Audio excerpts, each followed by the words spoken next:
25 வருஷம் திருப்பரங்குன்றம் முருகனுக்காக நான் அரெஸ்ட் ஆகியிருக்கேன். பல போராட்டங்களை எல்லாம் நடத்தியிருக்கிறோம்.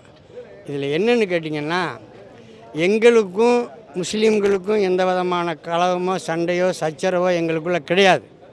நாங்கள் தாய் பிள்ளைகளாக தான் இருக்கோம். ஆனால் அந்த அரசியல்வாதி எங்களுக்குள்ளே நுழைஞ்சு எங்களை கருத்து வேற்றுமையை உண்டு பண்ணி திருப்பரங்குன்றத்தினுடைய தீபத்தில் அரசியல்வாதி தலையிடுறதே முட்டாள்தனம்னு நான் சொல்கிறேன். காரணம் என்ன தெரியுமா? அரசியல்வாதி நீ அரசியல்வாதியாக இருந்திருந்தால் காமராஜர், முத்துராமலிங்க தேவர், சின்ன மருது, பெரிய மருது, வீரபாண்டிய கட்டபொம்மன் மாதிரி நீ தியாக பரம்பரையாக இருந்தால் உனக்கு தலையிடுறதுக்கு உரிமை இருக்குது. நீ பிஆர்பிக்கு நீ மாமா வேலை பார்த்த அரசியல்வாதி தான் இன்றைக்கி இருக்கிறவன் பூரா. உனக்கு என்ன இந்த முருகனுடைய தீவ பிரச்சனைக்கு நீ எதுக்கு தலையிடுற? பிஆர்பிக்கு ஆனமலை அறுத்து 6 ஊர் போட்டு அந்நிய நாட்டுக்கு விற்க விட்டவன், பாட்டாக விற்க விட்ட இந்த அரசியல்வாதி தானே. அன்றைக்கி மாமா வேலை பார்த்துவிட்டு இன்றைக்கி எங்களுடைய மதத்துக்குள்ளே இதுக்கு நீ தேவையில்லாமல் தலையிடுற.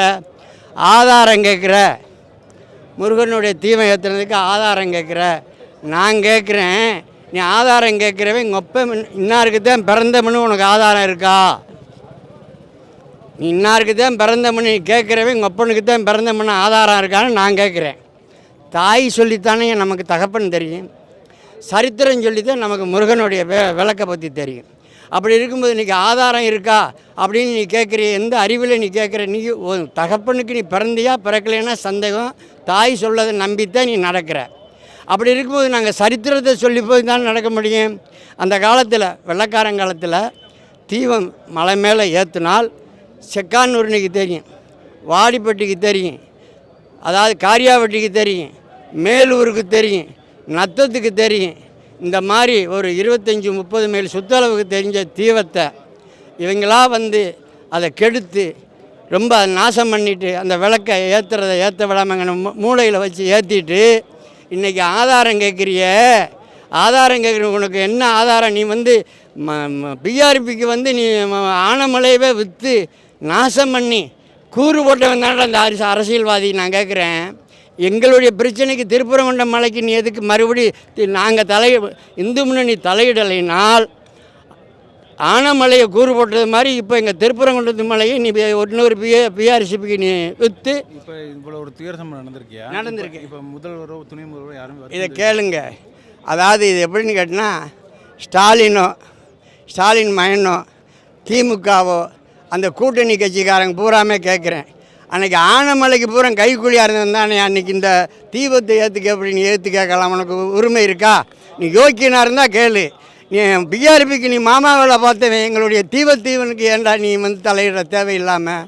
நல்ல திமுககாராக இருந்தால் நீ அதாவது உன்னுடைய உதயநிதி நான் சொல்கிறேன், அதாவது நான் கேட்குறத கொஞ்சம் நீங்கள் தவறாக நினச்சிக்கிறாதீங்க, மனசில் வேதனையை கேட்குறேன். உதயநிதிங்கிறவன் பேச்சை கேட்டால் அடுத்தாப்பில் கிறிஸ்தவன் கையில் இந்த நாடு போயிடும். இன்றைக்கி ஏன் இந்துக்களில் எத்தனை அதிகாரி இருக்கான்? நீ விட்டுப்பட்டு ஒரு கிறிஸ்தவனை போய் இன்றைக்கி தமிழ்நாட்டினுடைய உயர் அதிகாரியை நியமிச்சிருக்க. என்ன அர்த்தத்தில் நான் நியமிச்சிருக்க? மெஜாரிட்டி பேர் இருக்கும்போது இன்றைக்கி தமிழ்நாட்டினுடைய போலீஸு பூராமே இன்றைக்கி கிறிஸ்தவ அதிகாரி ஆட்டி படைக்கிறான். எங்கள் இந்து அதிகாரி பூரா தலை வணங்கி சலாம் போட்டுக்கிட்டு இருக்கான். அந்த அளவுக்குலாம் நாங்கள் விட்டுக்கிட்டு இருக்க முடியாது. இன்றைக்கி இறந்த பையனுக்கு, அதாவது இந்த தீபத்தூணுக்காக இறந்த பையனுக்காக அவள் குடும்பத்துக்கு பல லட்சத்தை கொடுக்க வேண்டியது வரும். அவங்க வாரிசில் அவள் குடும்பத்தில் அரசாங்க வேலையும் கொடுக்கணும். அரசாங்கம் உடனடியாக தீபத்தூணில் தீபம் ஏற்றுறதுக்கு எங்களுக்கு நீ ஏற்பாடு பண்ணினால் திமுகவுக்கு கொஞ்சம் மரியாதை உண்டு. அதனால் நீ பாட்டில் திராவிட மாடல் அது இதுன்னு சொல்லிக்கிட்டு எங்களை ஏமாத்துறதுக்கு இங்கே கதி நடக்காது. இன்றைக்கி இறந்தே திமுகவினுடைய குடும்பத்தில் தான் ஆள் இறந்துருக்கான். அப்புறம்டா நீ திமுக எங்கள் பக்கம் எங்களுடைய திருநீர் தான்டா அவன் திமுககாரன் வீட்டில் இருக்குது. அந்த திருநீரும் அந்த குங்குமமும் என்றைக்கும் வேலை செய்யும்னு சொல்லி நான் விடைபெறுகிறேன். ஜெய் ஹிந்த்.